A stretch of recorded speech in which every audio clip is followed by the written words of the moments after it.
మీ business ఏదైనా మీ ఊర్లో promotion చేయాలంటే అది సుమన్ టీవీతోనే సాధ్యం. ఇప్పుడే సంప్రదించండి. నమస్తే, welcome to Suman TV. Nizamabad జిల్లాలో విషాదం చోటు చేసుకుంది. వరకట్న వేధింపుల తాళలేక ఒక వివాహిత ఆత్మహత్య చేసుకుంది. సో వివాహిత అనకముందు మనం ఒక జానపద కళాకారిని అని చెప్పుకోవాలా. నిజామాబాద్ ముద్దుబిడ్డ తను. సో తెలంగాణ మంగ్లీ అనే ఒక పేరు కూడా సంపాదించుకుంది నిజామాబాద్ శృతి. సో జానపద కళాకారినిగా ఎన్నో స్టేజ్లపైన ఎంతోమంది దగ్గరికి వెళ్ళి తను జానపదాలు పాడడం జరిగింది. మంచి అంటే తక్కువ టైంలోనే తను ఒక ఉన్నత శిఖరాన్ని కూడా అధిగమించింది. సో ఈ మధ్య కాలంలో సోషల్ మీడియా ప్రభావంతో తను ఒక వ్యక్తినైతే మనువాడడం జరిగింది. అసలు ఏం జరిగింది అనే దానిపైన అయితే మనతో మాట్లాడడానికైతే తల్లిదండ్రులు ఉన్నారు. అంటే ఒక 20 రోజులు కాకముందే ఇవాళ శృతి చనిపోయింది. సో అసలు అక్కడ ఏం జరిగింది? వరకట్న వేధింపులే ఇవాళ దీనికి ఈ హత్యకు కారణంగా మనకు తెలుస్తూ ఉంది. ఇది హత్యనా లేకపోతే ఆత్మహత్యనా అనే దానిపైన అయితే మనతో మాట్లాడడానికి శృతి వాళ్ళ మదర్ ఉన్నారు. ఒకసారి వారితో మాట్లాడడం. అమ్మ, మీరు చెప్పండి, మీకు శృతి ఒక 1 వీక్ బ్యాక్, ఒక 5 రోజుల కిందనే కాల్ చేసి మాట్లాడిందని చెప్పేసి చెప్తా ఉన్నారు.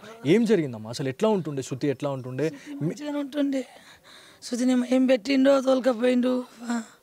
తోలుకపోయి అట్లా చేసిండు సారు అసంటిది కాదు, ఏం పెట్టేసిండో. మేము లగ్గం చేస్తున్నాము, అటే తోలుకపోయి లగ్గం చేసుకున్నాడు. నా మొగుడు పోయి మాట్లాడొచ్చి 3 తులాలు నల్ల పెడతాడు. పెడతాను కానీ నా మత చచ్చిపోయింది. అడిగి వస్తాను మాట్లాడొచ్చి, నా పెద్ద బిడ్డ హైదరాబాద్ కాడ ఉంటుంది. హైదరాబాద్ కాడ కూర్చున్నాడు. ఈ కవర్ పోయింది. ఈ కవర్ పోగానే సోమవారం నాడు చేతికాడికి పోతే ఉండే. సబ్బదాకా ఆగిపోయినాం సారు. వాళ్ళు లగ్గం చేసుకున్నారు. ఇక దొంగతనాలు చేసుకుని దానికి ఏం పెట్టిండ్రో చేసేసుకున్నారు. ఇక మేము పోలేము, మాకు చెప్పలేరు సారు, చెప్పలేరు. అమ్మ, నీకు ఎప్పుడు చేసింది? కాల్ చేసినప్పుడు నీతో ఏం మాట్లాడింది తను? అమ్మ మీరు రండి, మంచిగా ఉన్నావు అమ్మ అన్నది. నాన్న మంచిగా ఉన్నాడంటే మంచిగా ఉన్నాడు అన్నాక నాన్న మాట్లాడట్నా అంటే నా దగ్గరకు పోయినా మాట్లాడే అన్న. నేను మాట్లాడా అన్నాడు. అది అన్నది బంగారం కిందికి నన్ను బాధ పెట్టాడు అమ్మ. వాళ్ళు మాట్లాడిండ్రు కదా, బంగారం పెట్టమని అన్నది. అనగానే ఏమి పోయి ఏడు సబ్బుందా కొత్తేసిన సారు. నా మొగుడు చెప్పలేను నేను. ఇక ఇటు వచ్చి మాట్లాడినా. ఆయన లోపల అన్నాడు. ఇక సబ్బుందా నీకు ఒత్తేసి అది ఇట్లా అయిపోయింది. నేనేం చెయ్యాలా? కరెక్టే, వరకట్నం కిందే పోయింది. వాళ్ళు చేసేసిండ్రు. నువ్వు నా తల్లి కడుపు తాళది కాలని ఆత్మహత్య చేసుకొని చనిపోయింది అని చెప్పి చెప్తా ఉన్నారు. ఇది కరెక్ట్గా కాదు. నేను పోయితే ఇక్కడ కొట్టినట్టున్నారు. వైరు పట్టి కొట్టిండ్రు, మూతి వచ్చేసినట్టున్నారు. నిద్రపోయి వన్నది. అన్నీ చూసినా పెయ్యంతా చూసినా బంగారం లెక్కున్నది.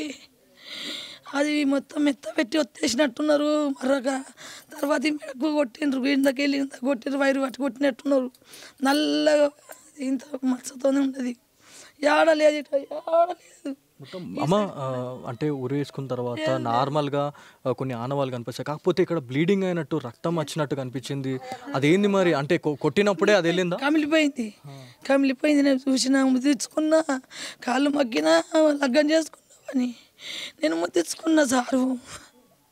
నా బంగారం నాడు అన్న సారు నన్ను తోలుక చేసిండ్రు. ఇక అలా కూడా మాట్లాడినా సార్. నేను ఈడికి అయిపోయింది. నా ఎవ్వను వరకట్నం పోయింది, పానం పోయింది సారు. వాళ్ళు తీసేసిండ్రు. 4 వద్దలకి. ఇంత కక్ష ఎందుకు? అంటే ఇంత ప్రేమించి పెళ్లి చేసుకున్న వ్యక్తి ఎంత మంచి చూసుకోవాలి, మరి ఇంత దారుణానికి ఎందుకు ఈయన ఒడిగట్టిండు అనేది? కక్ష మీద చేసుకున్నట్టున్నాడు. దీన్ని ఇట్లా చేస్తా అనుకున్నాడు సారు. చేసేసిండు. దానికి ఓళ్ళు లేరు అనుకున్నాడు. మేము ఇలా ముట్టుడు చేయటం పోలేము సారు. నా మరిది చచ్చిపోయిండు, సొంత మరిది. మేము ఎట్లా పోవాలా? 20 రోజులు కూడా కాలేదు. అది చేసుకున్నాడు. ఇక నా అన్న చచ్చిపోయిండు, దీని వెళ్ళిపోతుందని చేసేసిండ్రు. మేము ఇటుకెళ్ళి ఏడ్చినాము సారు. మేము ఎట్లా పోవాలా? మరిదిని పడగొట్టుకొని వారం రోజులు కాలేదు. అప్పటికి కూర్చుంటే పెద్ద మనిషితో మాట్లాడిపించినాము. ఆపునంటే ఆపలేరు. నా కొడుకు చచ్చిపోయినా దీని వెళ్ళిపోతుంది అన్నాడు అలా మామ. ఆడికి అయిపోయింది సారు, పానం పోయింది. అమ్మ, ఇంత కష్టకాలంలోనే వాళ్ళు ఇట్లా పెళ్లి చేసుకున్నారు అంటే ఇంకా కొన్ని రోజులు ఆగుతూ అయిపోయేది కదా. మరి ఇదే టైంలో చేసుకోవాలని వాళ్ళు అనుకున్నారు మరి? అన్నాడు నా మొగడు. ఆగుండ్రి అంటే నాప అన్నాడు. ఆడు అలా మామ ఆప, నా కొడుకు చచ్చిపోయింది నేను వెళ్ళిపోతుంది అన్నాడు. చేసుకున్నారు. ఇక వాళ్ళు ఏమో పుస్తకం 2 కట్టిండ్రు, చేసుకున్నట్టున్నారు అంతే. కాలుకు మట్టెలు ఉన్నాయి చూసిన సార్ నిన్న నేను అంతే. మేము పెట్టిన పట్టగొలుసులు ఉన్నాయి, కమ్మలు ఉన్నాయి సారు.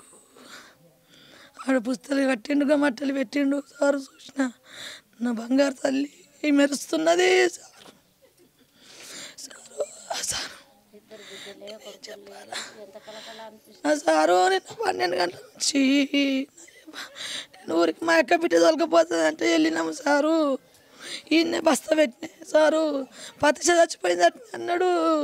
ఈయన్నే బొర్రి పైన వాళ్ళు కారు మీద వేసుకొని పోయిండ్రు. ఇక 4 కార్లు వచ్చినాయి, 4 కారులు వచ్చినాయి, 5 కారులు వచ్చినాయి. వాళ్ళు కారిపోయినరు, లేరు. లోపటేసి తాళం వేసిండ్రు. నా బిడ్డ ఏదని నేను పోయినా సారు. పోయేటోళ్ళకి తాళం వేసేసిండ్రు, తన దగ్గర లేరు. వాళ్ళు పారిపోయినరు. వాళ్ళు ఎవరిని మీరు చూడలేదమ్మా? అంటే వాళ్ళు ఎంత అంటే ఒకవేళ తప్పు చేయకపోతే వాళ్ళు ఇవాళ సాగు కూడా వచ్చేవాళ్ళు.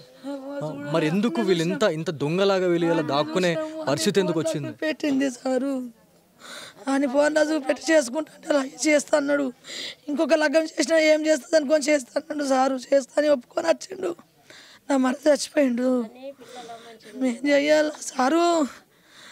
ధనము సారు, ధనము నీ మీద మగోడు అనుకున్నాం సారు. నేను మాట్లాడాలా సారు? నిన్న 12 గంటల నుంచి ఏడుస్తున్నా, నాకు గొంతులేదు సారు. ఇది మొత్తానికి ఉమ్మడి నిజామాబాద్ జిల్లాలో ఒక చర్చనీయాంశంగా అయిపోయింది. ఈ శృతికి సంబంధించిన ఘటన అనేది చాలా బాధని మిగిలించింది. సో నిజామాబాద్ జిల్లాలో ఇట్లాంటి ఇన్సిడెంట్ జరుగుతుందని చెప్పేసి కళ్ళలో కూడా అనుకోలేదు. కాకపోతే ఎవరైతే శృతి వాళ్ళ హస్బెండ్, సో తన పేరు దయాకర్ అని చెప్పి చెప్తా ఉన్నారు. అతను ప్రీ ప్లాన్డ్గానే ఇదంతా చేసినట్టు కనిపిస్తూ ఉంది. మనకి ఫొటోస్ కూడా వచ్చినాయి. ఫొటోస్ వీడియోస్లలో కూడా మనకి నార్మల్గా బ్లీడింగ్ అనేది ఏర్పడుతుంది. అంటే వాళ్ళు ఎంత చిత్రహింసలు చేసి చంపేశారో అనేది మనం ఆలోచించాలా. తను ఒక కామన్ ఒక సామాన్యమైనటువంటి మహిళ కూడా కాదు, ఒక జానపద కళాకారిని. తనకంటూ ఒక పేరు, సోషల్ మీడియాలో తనకంటూ ఒక ఫ్యాన్ పేజ్ ఉందండి.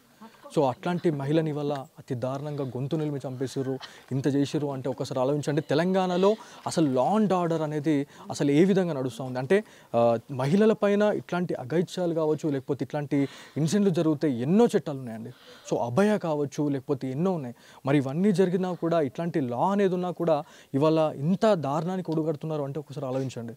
మరి దీనిపైన తెలంగాణ సర్కార్, ఎవరైతే మనకి రేవంత్ రెడ్డి సర్కార్ ఎలాంటి చర్యలు తీసుకోబోతా ఉంది అనే దానిపైన అయితే చాలామంది వేచి చూస్తూ ఉన్నారు. ఇంకోటి ఏంటంటే శృతిది సగం జీవితం అనేది జానపద గేయాల్లోనే పోయింది, జానపద కళాకారులతోనే పోయింది.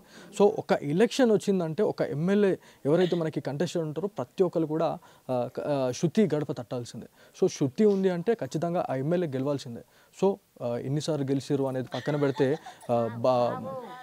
పోచారం శ్రీనివాస్ రెడ్డి అయితే ఖచ్చితంగా దీనిపైన ఒక సమగ్ర విచారణ చేపట్టాలి అని చెప్పేసి మరి తెలంగాణ సర్కార్కి ఏమైనా చెప్తారా, లేకపోతే రేవంత్ రెడ్డి సర్కార్కి ఏమైనా విన్నయించుకుంటారో అనే దానిపైన అయితే చాలామంది వేచి చూస్తూ ఉన్నారు. మరి ఈ ఫ్యామిలీకి ఏమైనా పరిహారం అంటే నష్టపరిహారమా, లేకపోతే ఇంకేమైనా సహాయం ఏమైనా చేయాలని అనేది కూడా ఖచ్చితంగా మీరు ఆలోచించుకోవాలి. ఎందుకంటే వాళ్ళ రుణం తీర్చుకునే టైం ఇది.